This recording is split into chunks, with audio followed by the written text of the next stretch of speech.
2025-yil 18-noyabr hafta kuniga seshanba kuni O'zpechat zavodida ishlar juda ham qizg'in o'g'lar.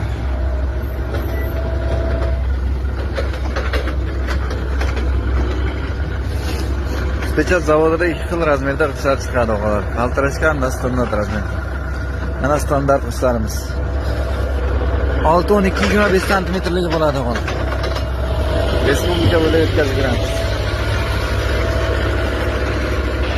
Mashinalar mana o'chiribdi turishibdi standart qilishga. Standart qilishimizning narxi zavodda o'zidagi narxi 860 so'mdan. Telefon qilsalaring, xudo xolasa kelsalaring, chiroq kelishtirib hamyonbop narxlarda qilib olib beramiz akalar.